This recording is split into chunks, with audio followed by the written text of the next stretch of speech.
Hello students, कैसे हैं आप सभी। आपका मेरे यूट्यूब चैनल पर स्वागत है। आज मैं आपको क्लास 10th की फिजिक्स लाइट चैप्टर पढ़ाऊंगा और जो कि बड़ा ही महत्वपूर्ण है बोर्ड के दृष्टिकोण से, और यहाँ से काफ़ी क्वेश्चन पूछे जाते हैं और आप लोग ध्यानपूर्वक देखिएगा और अंत तक वीडियो को ज़रूर देखिए। तो आइए स्टार्ट करते हैं। सबसे पहला टॉपिक है प्रकाश। नहीं, प्रकाश होता क्या है, प्रकाश किसे कहते हैं, हाउ टू डिफाइन लाइट। तो प्रकाश की डेफिनेशन होती है, प्रकाश एक ऐसी विकिरण ऊर्जा है। प्रकाश एक ऐसी विकिरण रेडिएशन एनर्जी, प्रकाश एक ऐसी रेडिएशन एनर्जी है जो हमें वस्तु को देखने के लिए दृष्टि संवेदना प्रदान करता है। तो प्रकाश एक ऐसी ऊर्जा है जो हमें वस्तु को देखने के लिए दृश्य संवेदना प्रदान करता है, जबकि प्रकाश स्वयं अदृश्य होता है। जबकि प्रकाश स्वयं अदृश्य होता है। प्रकाश की सहायता से आप वस्तुओं को देख सकते हैं, जो हमारी दृश्य संवेदना को जागृत करता है। ठीक है, एक प्रकार की विकिरण ऊर्जा है। नेक्स्ट, प्रॉपर्टी ऑफ लाइट्स, प्रकाश के गुण। प्रॉपर्टीज ऑफ लाइट, प्रकाश के गुण, इसका हम अध्ययन करेंगे। तो प्रकाश सरल रेखा में गमन करता है, रेक्टिलिनियर प्रोपेगेशन। प्रकाश सरल रेखा में गमन करता है, प्रकाश सरल रेखा में गमन करता है। सेकेंड, प्रकाश की चाल, जो स्पीड ऑफ लाइट है, इसकी गणना सर्वप्रथम रोमर वैज्ञानिक का नाम था, रोमर नाम के वैज्ञानिक ने की थी। प्रकाश की स्पीड कितनी है, इसको सबसे पहले रोमर वैज्ञानिक ने इसको गणना किया। फिर है निर्वात या वायु में प्रकाश की चाल। निर्वात या वायु में प्रकाश की चाल, निर्वात में या वायु में प्रकाश की चाल 3 × 10⁸ मीटर पर सेकेंड, जो सर्वाधिक है।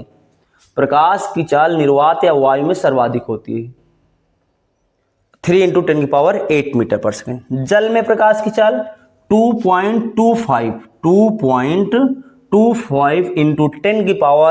10⁸ मीटर पर सेकेंड। और कांच में प्रकाश की चाल 2 × 10⁸ मीटर पर सेकेंड होती है।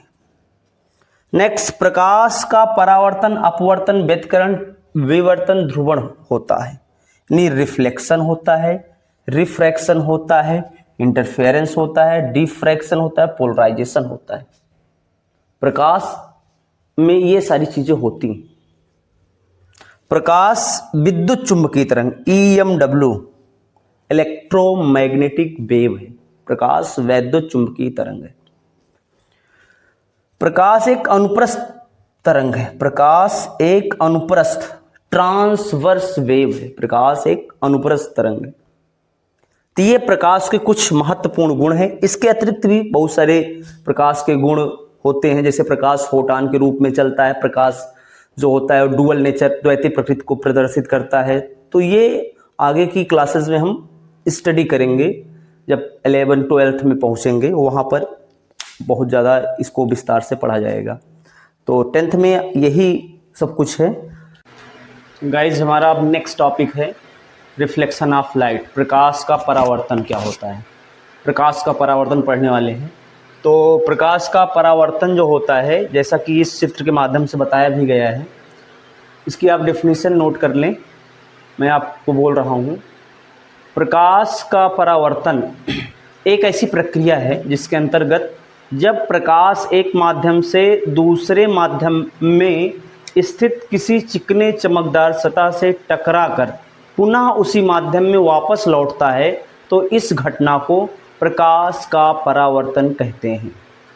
तो इस घटना को प्रकाश का परावर्तन कहते हैं। एक बार आप फिर से सुन लेंगे। जब प्रकाश एक माध्यम से दूसरे माध्यम में जाता है और दूसरे माध्यम में स्थित चिकने चमकदार सतह से टकराकर पुनः उसी माध्यम में वापस लौट आता है। इस घटना को प्रकाश का परावर्तन कहते हैं। और इसको हम चित्र के माध्यम से भी समझ सकते हैं। ये एक प्लेन मिरर है जिसका एक सरफेस बिल्कुल प्लेन है।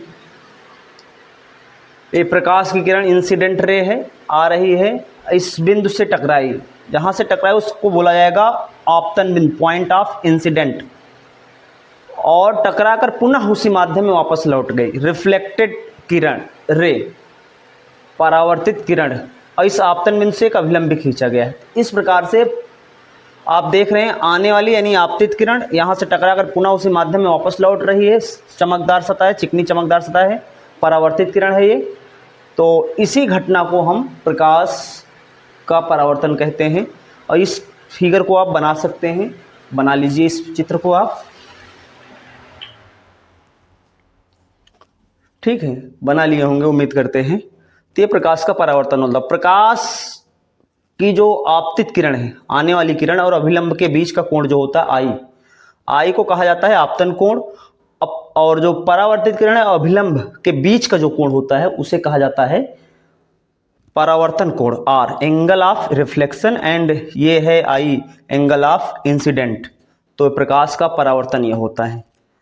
अब हमारा नेक्स्ट टॉपिक है प्रकाश परावर्तन के नियम। प्रकाश परावर्तन के नियम, प्रकाश परावर्तन के नियम, laws of reflection of light. जैसा कि इसमें पहला नियम है कोण आई बराबर कोण आर, कोण आई बराबर कोण आर। कोण आई का मतलब है एंगल ऑफ इंसिडेंस, आपतन कोण, बराबर कोण आर यानी एंगल ऑफ रिफ्लेक्शन, यानी आपतन कोण और परावर्तन कोण दोनों बराबर होते हैं। First law. सेकेंड लॉ, परावर्तन का जो सेकेंड लॉ है, आपतित किरण आने वाली इंसिडेंट रे आपतन बिंदु पर, इस आपतन बिंदु पर ये जो डॉटेड लाइन है, ये डॉटेड लाइन है, खींचा गया अभिलंब, खींचा गया ये अभिलंब, तथा परावर्तित किरण, परावर्तित किरण, तीनों एक ही तल में होते हैं, तीनों एक ही तल में होते हैं। तो ये प्रकाश परावर्तन के दो नियम हो गए, ठीक है। और ये बोर्ड के दृष्टिकोण से महत्वपूर्ण है, लेकिन हमें आप एक चीज कमेंट करके बताएंगे कि ये इस कोण को क्या कहा जाता है, व्हाट इज दिस एंगल, इस कोण का आपको नाम बताना है। हमारा नेक्स्ट टॉपिक है मिरर। तो मिरर की डिफिनेशन देखेंगे। दर्पण एक ऐसा चिकना व चमकदार पृष्ठ, चिकना व चमकदार पृष्ठ होता है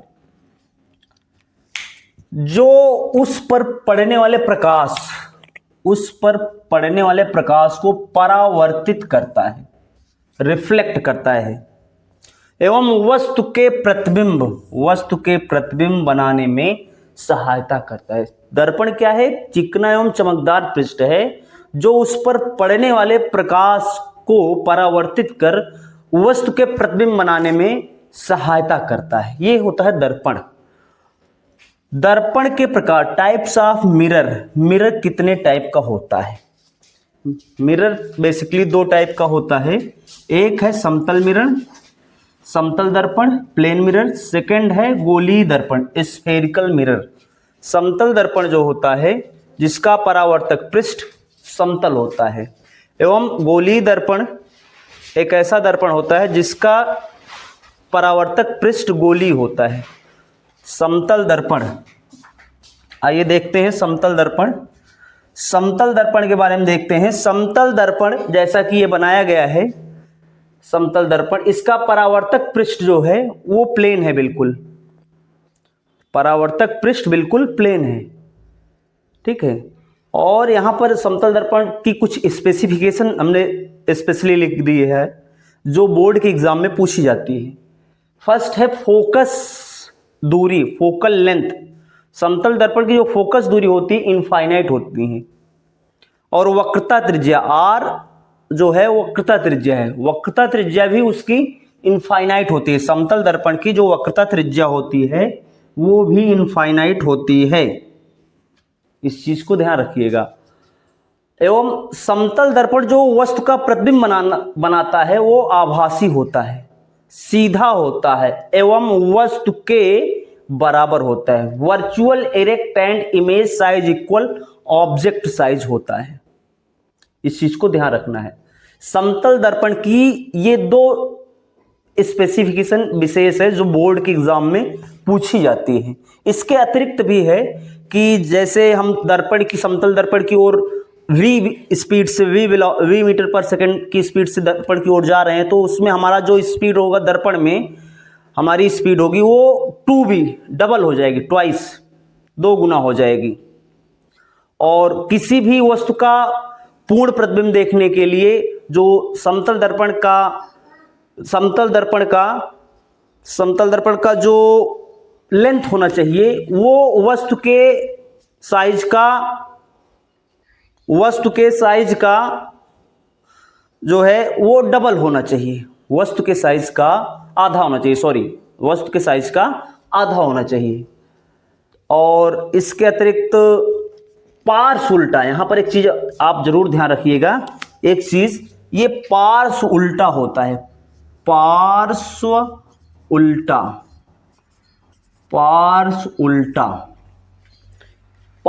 उल्टा मतलब होता है कि जो दर्पण है हमारा जो लेफ्ट होगा वो मिरर में राइट फील होगा और जो राइट होगा वो लेफ्ट, ये मतलब पार्श्व उल्टा, लैटरल इन्वर्जन इसको बोलते हैं, पार्श्व उल्टा। तो समतल दर्पण के दो विशेष स्पेसिफिकेशन है, इसको आप नोट करिएगा, बोर्ड के एग्जाम में पूछा जाता है। अब देखते हैं गोलीय दर्पण। गोलीय दर्पण की डेफिनेशन आप नोट कर लेंगे, मैं ओरली बोल दे रहा हूं। गोलीय दर्पण कांच के खोखले गोले का कटा हुआ भाग होता है जिसके एक पृष्ठ पर चांदी या पारे की कलई की गई होती है एवं उसके ऊपर आयरन ऑक्साइड का पेंट या पॉलिश किया गया होता है, गोलीय दर्पण कहलाता है। फिर से सुनिएगा, गोलीय दर्पण कांच के खोखले गोले का कटा हुआ एक भाग है जिसके एक पृष्ठ पर चांदी या पारे की कलई की गई होती है एवं आयरन ऑक्साइड का ऊपर से पेंट किया गया होता है, उसे गोलीय दर्पण कहते हैं। गोलीय दर्पण का परावर्तक पृष्ठ जो होता है वो गोलीय होता है, इसलिए इसको गोलीय दर्पण कहा जाता है। गोलीय दर्पण दो प्रकार का होता है, एक अवतल दर्पण, दूसरा उत्तल दर्पण। अवतल दर्पण कॉनकेव मिरर, उत्तल दर्पण कॉन्वेक्स मिरर। अवतल दर्पण जो होता है, यहां पर इसका चित्र हमने बनाया है। अवतल दर्पण जो होता है उसका जो परावर्तक पृष्ठ होता है धंसा हुआ होता है, जबकि उत्तल दर्पण का जो परावर्तक पृष्ठ होता है वो उभरा हुआ होता है। उत्तल दर्पण का परावर्तक पृष्ठ उभरा हुआ होता है। इस चीज को आप ध्यान रखेंगे, ये बेसिक सारी बातें हैं, यहां से बोर्ड के एग्जाम में ये सबसे महत्वपूर्ण है। अब दर्पण के बारे में हम आगे पढ़ेंगे, दर्पण के बारे में हम आगे पढ़ेंगे और डिटेल में जानेंगे नेक्स्ट वीडियो में। सो गाइज आज के लिए इतना ही, मिलते हैं नेक्स्ट वीडियो में।